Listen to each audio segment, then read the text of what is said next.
वसुदेवम सुतम देवम कंस चाणूरमर्दनम देवकी परमानंदम कृष्णम वंदे जगतगुरु। मित्रों, जय श्री कृष्ण। बहुत लंबे समय के बाद मैं वीडियो बना रहा हूं।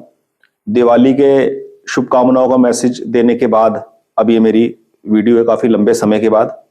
मैं माफी चाहता हूं, अपनी काम की व्यस्तता के कारण वीडियो नहीं बन पाई। तो आज इस वीडियो के अंदर एक विशेष टॉपिक के ऊपर बात करेंगे, जातक के भाग्यशाली होने का कैसे पता लगाए जन्म कुंडली से।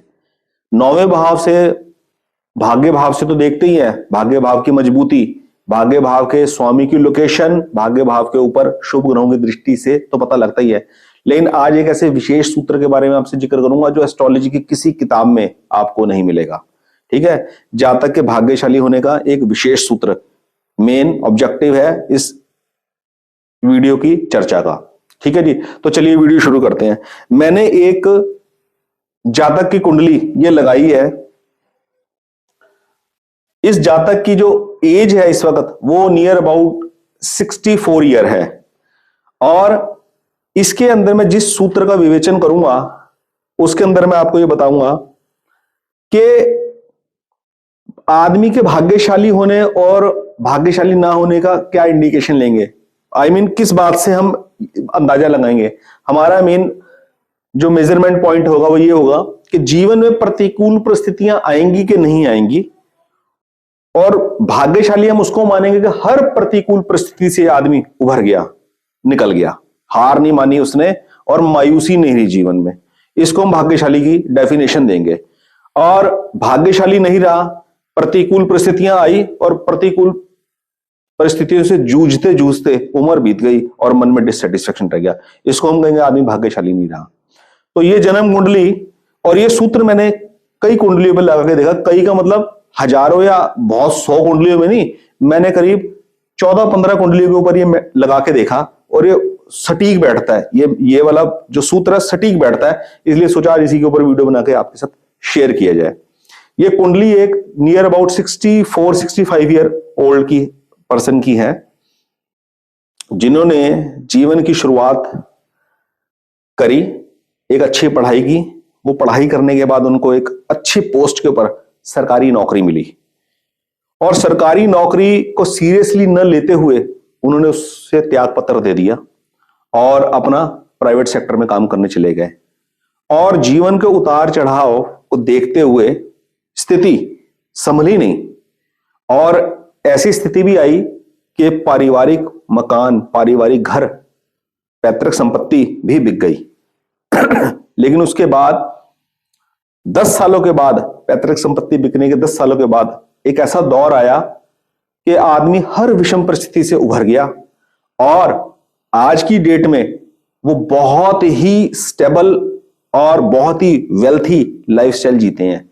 उनके पास अपना घर, अपनी प्रॉपर्टियां और खूब आलीशान गाड़ियां हैं, और जीवन के प्रति पूर्ण संतुष्टि भी है। पूर्ण संतुष्टि है जीवन के प्रति। कोई लाइफ के अंदर कोई इश्यू नहीं है कि आदमी ये कहे कि हाँ मैं इस चीज से असंतुष्ट हूं। पूर्णतः तृप्त है और भगवान का शुक्रिया अदा करने वाले और धार्मिक प्रवृत्ति के भी हैं।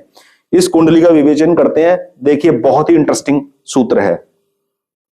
वृष लगन की कुंडली है, लग्नेश की पोजीशन है धन भाव के अंदर, पैतृक संपत्ति प्राप्त हुई थी। जैसे मैंने वीडियोस में बताया, दूसरे भाव के अंदर शुभ ग्रह बैठे हो तो बोलने का तरीका, खाने पीने का तरीका बहुत बढ़िया होता है, आदमी का बोलचाल बहुत बढ़िया रहती है। शुभ ग्रह इस भाव में बैठे हुए हैं तो पैतृक संपत्ति भी प्राप्त हुई है, लेकिन जीवन को उतार चढ़ाव के चलते पैतृक संपत्ति बिक गई थी और बहुत स्ट्रगल का पीरियड फेस करना पड़ा। लेकिन सब कुछ हासिल किया, भाग्यशाली साबित हुए ये जातक।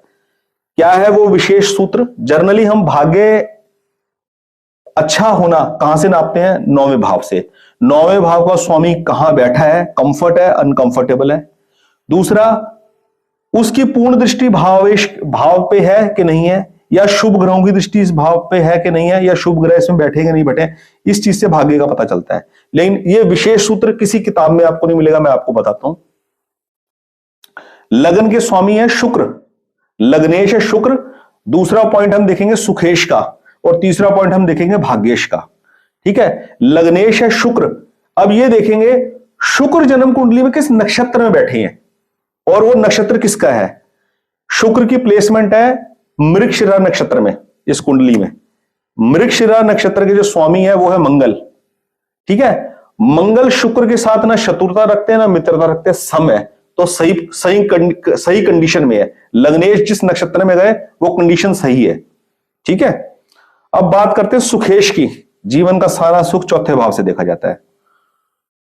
सुखेश सूर्य बैठे हैं भरणी नक्षत्र के अंदर, और भरणी नक्षत्र के जो स्वामी है वो स्वयं शुक्र ही है। ठीक है, यहां शुक्र पूरी तरह से मेल हो गया। ठीक है, अब देखिए भागेश शनि बैठे हैं पूर्वाषाढ़ा नक्षत्र के अंदर। जो शनि की प्लेसमेंट है वो अष्टम भाव में पूर्वाषाढ़ा नक्षत्र के अंदर है, और पूर्वाषाढ़ा के स्वामी भी शुक्र ही है। तो तीनों जगह मैचिंग बिल्कुल कंपैटिबल बैठी है। एक पार्ट न्यूट्रल है, ना वो शत्रु है ना वो मित्र है, सम है। और सुखेश सेम लग्नेश से मैच करते हैं शुक्र से, और भागेश सेम मैच करते हैं शुक्र से। दोनों अपने सुखेश भी और भागेश भी दोनों शुक्र के ही नक्षत्र में बैठे हैं। हर ग्रह के 3 नक्षत्र होते हैं। हर ग्रह के 3 नक्षत्र होते हैं। कहने का भाव यह है कि जो लग्नेश है उसके अलावा जन्म कुंडली में लग्नेश, सुखेश और भाग्येश ये ऐसे ग्रहों के नक्षत्र में जाके बैठ जाएं जो ग्रह इनके मित्र है। या तो अपने नक्षत्रों में बैठ जाए सुखेश और भाग्येश, या ऐसे नक्षत्रों में बैठे जिनके स्वामी इसके मित्र है, शत्रु नहीं है, तो वो आदि भाग्यशाली माना जाता है, अत्यंत भाग्यशाली माना जाता है। और यहां क्योंकि ये मैचिंग, ये कॉम्बिनेशन शुक्र ग्रह के साथ है, तो दुनिया के सारे मेटीरियलिस्टिक वर्ल्ड के सारे सुख हैं। BMW, ऑडी जैसी गाड़ी आज वो पोजेस करते हैं ये जातक जिनकी ये कुंडली है। ठीक है, तो ये बहुत ही सटीक सूत्र है। आज मैंने आपको इसको बताने का प्रयत्न किया। बहुत बहुत धन्यवाद, और आने वाले समय में बहुत ही इंटरेस्टिंग वीडियोस में आपके लिए लेकर आने वाला हूं। बहुत बहुत शुक्रिया। जय श्री कृष्ण।